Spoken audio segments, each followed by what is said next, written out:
I often get asked about outfitting vehicles for overlanding and especially where to start. Rather than just giving you my opinion, I thought I'd bring on an expert today to talk a little bit about that. I'm Christoph, welcome to Get Out Go.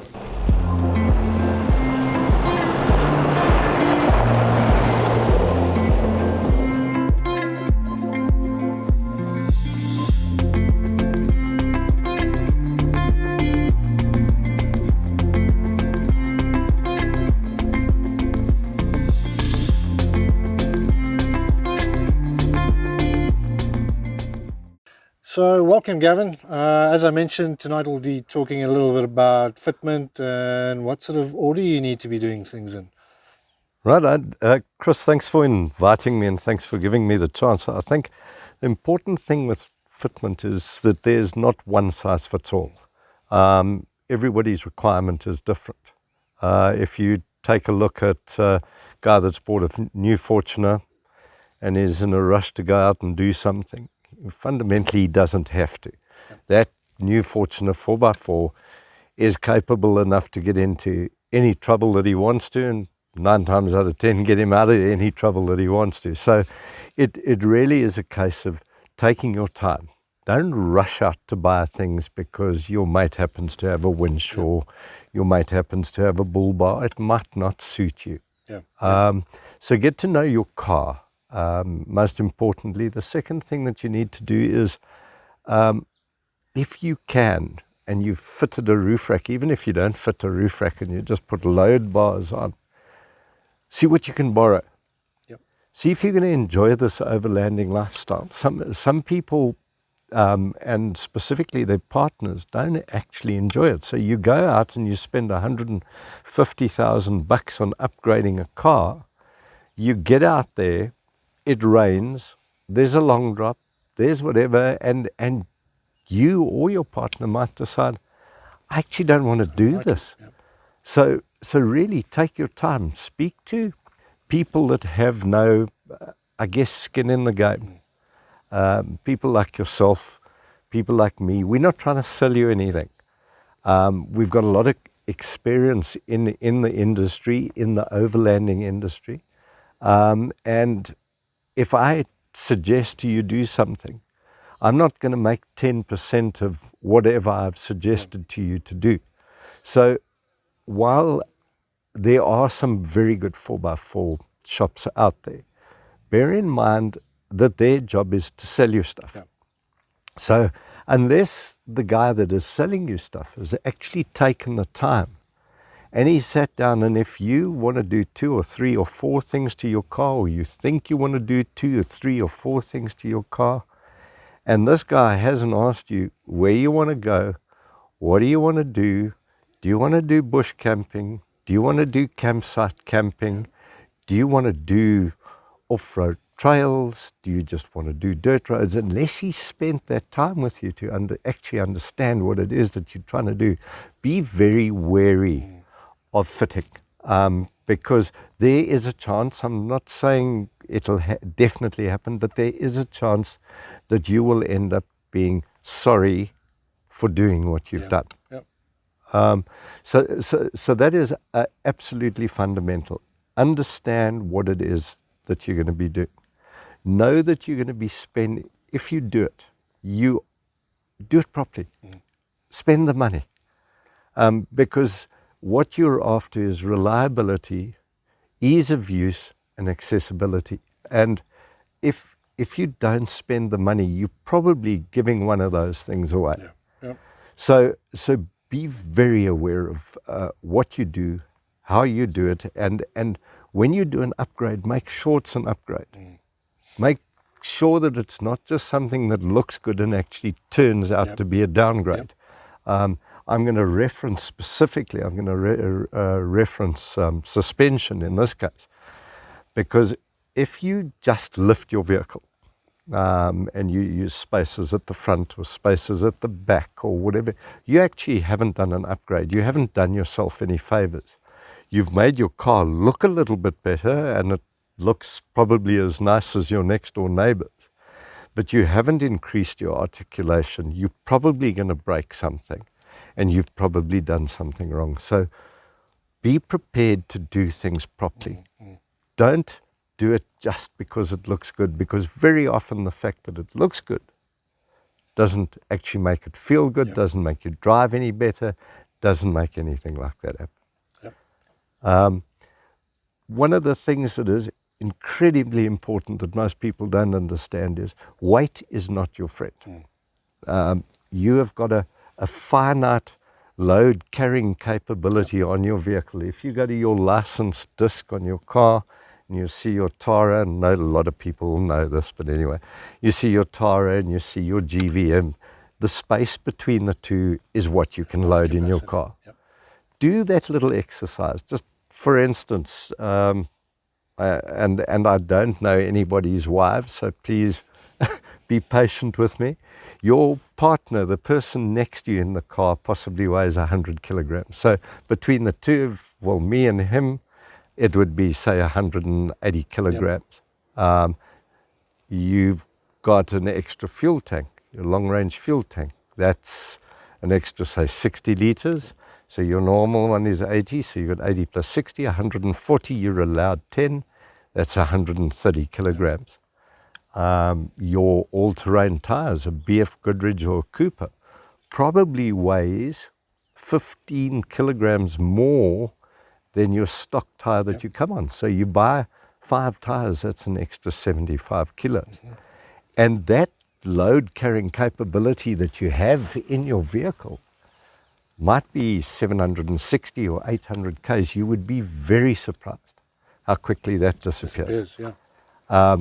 Understand as well, if you put a rear bumper on, because you feel you need to carry a spare wheel, give it very, very careful consideration, because your rear bumper with your spare wheel carrier at the very rear extremity of your vehicle is adding 80 odd, 90 odd kilos. And all of a sudden your vehicle starts sitting down like that, and then you've got to start doing other things with it. So fundamentally, take your time. Think a lot about what you're doing. There's no hurry to do it. Things aren't going to disappear overnight. I started very slowly with my own upgrades on my vehicle, but I also didn't start that slowly with my camping, with the result that I have 2 cupboards full of camping gear, of which I've probably given half a cupboard away. And I think a lot of people can tell you exactly the same story. So don't rush into it. I'm available, you're available, there are a lot of other people who are available for you to ask. And I'm more than willing to help somebody build a vehicle, to build it properly and to spend the time with the person.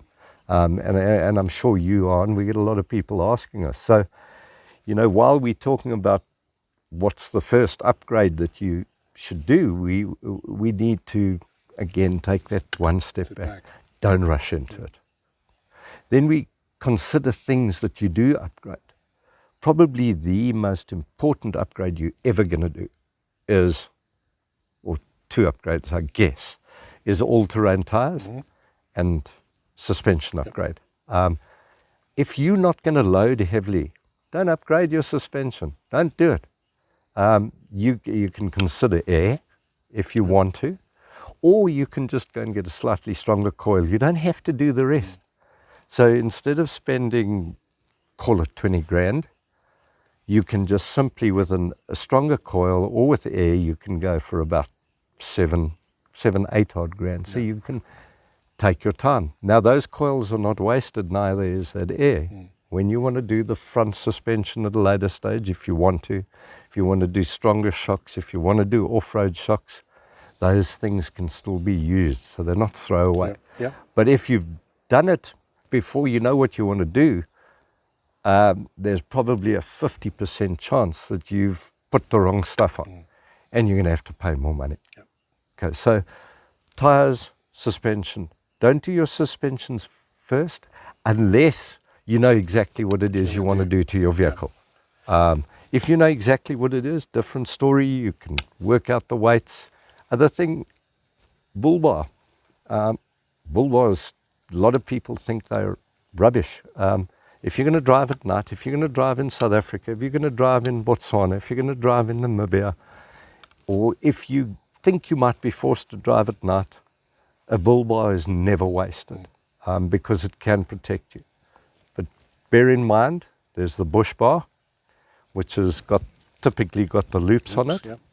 or you've got the urban bar, Yep. which looks much nicer, looks very cool, and it might be something that you just want to buy for the looks, but from a protection point of view, you're going to do much better with a bush bar. Yep. Far better. Snorkel. Do you need a snorkel? If you're going to do a lot of dirt road driving, yes, a snorkel doesn't, and people need to know, but a snorkel doesn't turn your car into a submarine. No. You know, just because you got a snorkel doesn't mean you can go now wade 16 meters of water. Okay, so a snorkel is brilliant. It does help with water. It allows you to wade a little bit deeper, but its biggest one is dust. Yep. If you're a guy that tends to drive a lot of convoys and a lot of dirt, fit a snorkel, don't even question it. Yeah.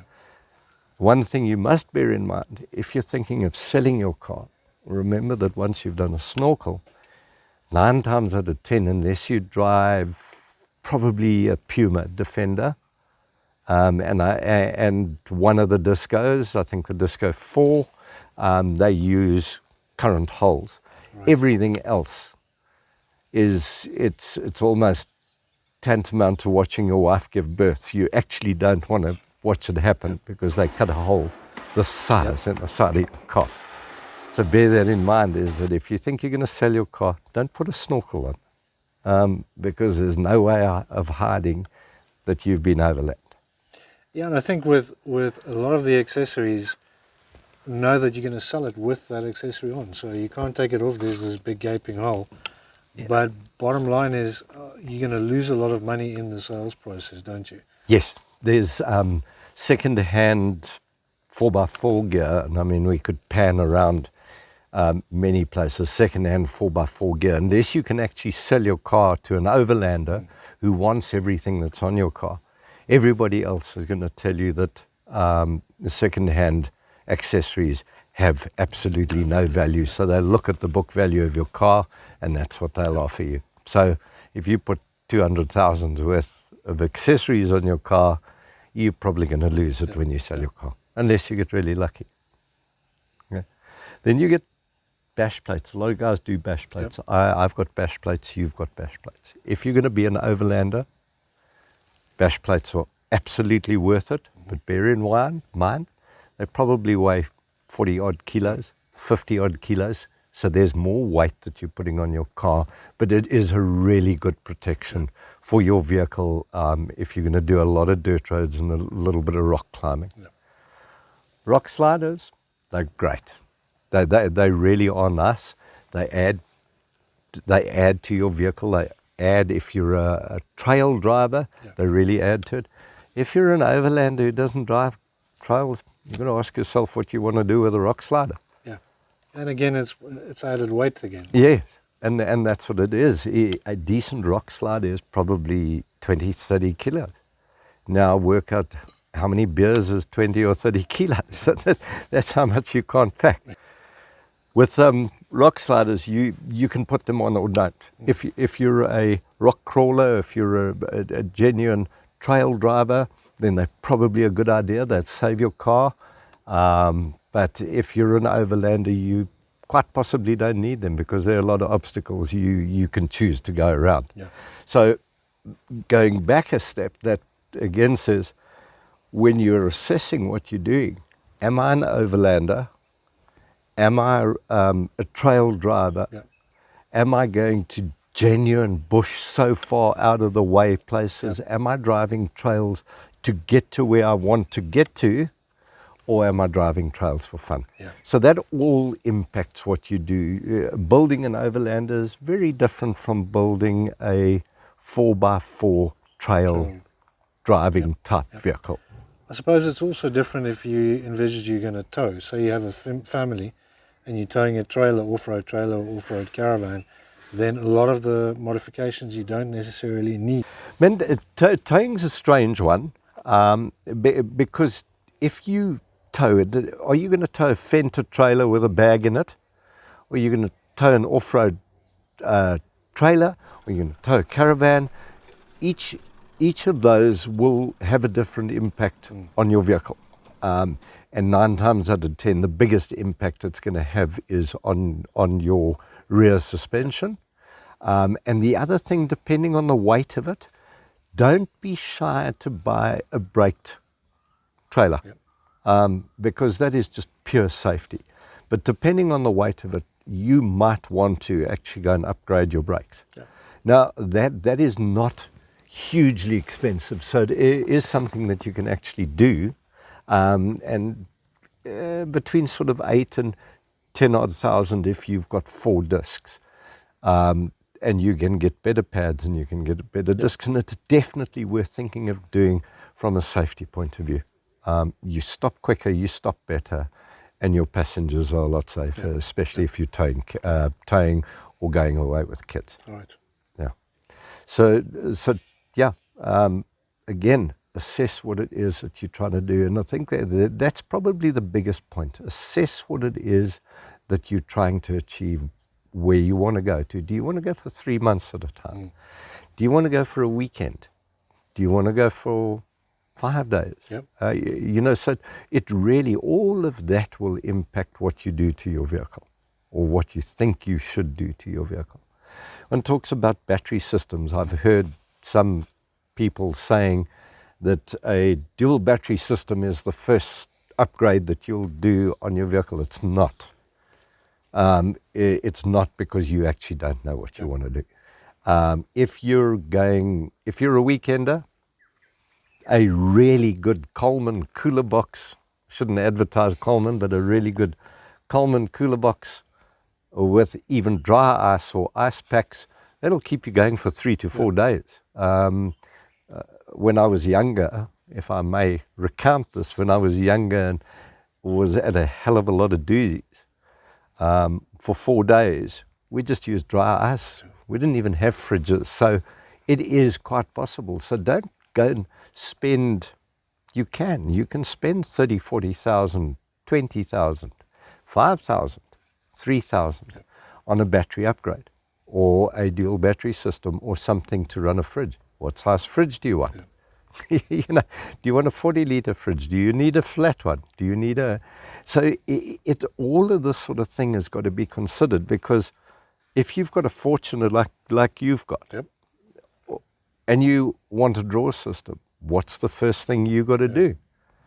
You got to buy a flat fridge. You got to buy a low-profile fridge. You cannot go and buy and put well, you can. A lie, you can. You can put a 90-liter fridge in the back of a Fortuner, but you're going to have to be like sneezy or grumpy or whatever to actually get in the back to open the damn thing. So you've got to give all of that stuff consideration. You've got to think about it. So do you need a DC to DC charger? Do you need a solenoid charger? Do you just need a Cole-Hershey solenoid? Cole-Hershey solenoid, dual battery, bit of formal ripcord cabling, and you probably about $3,000. You've got a dual battery system. Do you need any more than that? If you're going away for 4 or 5 days, you don't need any more than that. If you think you're going to run your fridge at minus 15 degrees, you're not. It's not going to happen, because simply put, nobody can supply that amount of power for that length of time. And you have to spend, whoever you buy the damn thing from, or if you get somebody to do it for you, spend time with them on battery management. Because battery management is probably, from a fridge point of view, from a cold beer point of view, from a frozen food point of view, battery management is as important as safety on your vehicle, because there's nothing worse than being on the 6th day of a 2-week tour and you've managed to cook your battery because you haven't done the right thing. So on batteries, is this really as simple as adding another battery to your car and off you go? No, Chris, it's not. And I think you've done a battery system, so you see, you understand the work that is involved. It's crucial that you actually terminate things properly, that you run it properly, that you fuse it properly, that where you've got joints, you solder and you heat shrink, because if something goes wrong in the bush, probably one of the worst things to go wrong is a battery system, because not only can you not freeze anything anymore, not only can you not look after your food, but it is a good chance, if it's been done badly, it can shatter your whole car's electrics. Yep. So battery system, incredibly important that you have it done properly. Do it yourself by all means, because you can save yourself a massive amount of money. But just do it carefully, do it properly, heat shrink, solder. Don't just tie it off with a piece of wire. And, you know, once you've chosen your fridge, you've got to start thinking, where do I pack stuff? How do I pack stuff? Am I going away for a weekend? Black box or two in a suitcase, more than enough. Roof rack, I think is a must-have, unless you've got a big trailer. But if you're going to upgrade your vehicle and you're going to do anything on your vehicle, probably the biggest space saver starter type thing where you actually won't lose money, I don't think, is on a roof rack. So to me, that's quite important. And that also gives you the option of, as I said earlier, of borrowing stuff, because it gives you somewhere to put it. So from a packing point of view, SUV, bucky, you name it, you've got to pack somewhere. So it really doesn't make a difference. Do you do a drawer system in a bucky? Do you do a drawer system in an SUV? I tend to think, but it's just a personal preference, is if you're driving an SUV, you want a solid, completed drawer system. Whether you make it or whether you buy it, it really doesn't matter. But a completed drawer system, as opposed to those that have got wolf packs and cub boxes in, because in an SUV, the rattle is in the inside if there's a rattle, can annoy you, whereas with a bucky with a canopy, it's in the back, so you don't notice that much. Talking about canopies, I mean, there are beautiful ones around. My advice, the aluminium ones are lighter. You can pick them up yourself, almost. They seal properly, and most of the good aluminium canopies nowadays come with a tailgate dust kit. Do not do packing and drawer systems and everything in a bucky without doing a tailgate dust system. But think carefully about your canopy. You get stainless steel, you get obviously the fiberglass canopy, and you get the aluminium. The aluminium and the stainless steel seal better than fiberglass, but with weight in your mind, the aluminium one is much better. And it also, because it's lighter, remember that weight is not your friend. Neither is a high center of gravity. So try and pack as low as possible. Don't pack all your light things on the bottom and then put all your heavy stuff on the front. Have a look and try to put as much of your heavy stuff at the bottom. If you pack water, try and pack water towards the center of the car on the bottom. A lot of people will provide you with water canisters that you can put on your roof. Just remember, it's a lot of weight to go onto the top of your vehicle, and it raises your center of gravity. It changes your whole driving behavior. I think with weight as well, a lot of people will only look at the roof rack load rating, but forget there's a roof load rating as well. So your roof rack might be able to carry 300 kgs, but your roof only 150. So that's the other thing to consider, and then your high center of gravity, as you mentioned. And it's incredibly important. And you know, and many of us have carried fuel before. If you are going to do lots of long distance traveling, give serious thought to a long range fuel tank, because it is much easier. It's much safer to take 60 litres that you would have had either in your canopy or on your roof rack. It is much easier to have it in a tank underneath your car. Okay, with the long-range fuel tanks, it is always better to carry below the car than it is on top of the car. If you are going to regularly want to carry more than 40 to 60 litres of fuel, put in a long-range fuel tank. If you're going to do it once a year, use jerry cans. It's not worth the amount of hassle that goes into it. But if you, same as all the towing, you're going to tow once a year, don't go spend a lot of money on towing. So how about recovery points and recovery gear? Recovery points, if you're going to go on the dirt, if anybody's going to tow you, if you're going to get a puncture, do them. Do them. They're not going to cost you a lot of money. Do them properly, do them rated. Yep. Recovery gear, take your time about it. Again, understand where you're going to be, what do you want to do. But please, whatever you do, and I'm probably going to get a lot of flack, and so are you from this, don't make the first thing you buy be a snatch strap. They're dangerous, and if they're not used properly, you can get yourself into more trouble that you can get yourself out of. So if you do recovery, get yourself a nice tow rope, get yourself a nice shackle, get yourself obviously a high lift jack, because it does help you. But do a course, do a recovery course, or go out with your mates that actually know what they're doing and spend some time doing proper recovery training. It's worth doing. Remember, it is good manners to recover your vehicle with your own recovery gear. I do not like using my recovery gear to recover you because you haven't put anything in the boot of your car. So those do need to be done. Yep. Compressors and tire deflators.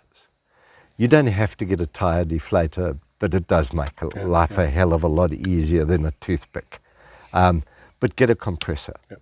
It really, I don't care how often you go away. If you've got a 4x4, nowadays in South Africa, if you've got a car, nowadays in South Africa, it makes good sense to have a tire repair kit and a compressor. What size do you buy? It depends on how long you want to spend pumping your tire. Do you want a 1 beer tire compressor? Do you want a 2 beer tire compressor? Or do you want to drink a whole case while you're pumping up your tires? But buy them. They are worth it. Every cent. Right. Right. Cool. So I think that's quite a mouthful, and there's quite a bit to take in. So if you have any questions, please drop them below. We will address those in future videos. I'll also leave a link to Gavin's contact details, so if you have any builds you have in mind and you need some help, reach out. And give us a shot. We're happy to help. Thanks for watching. Please like and subscribe. Until next time, get out there.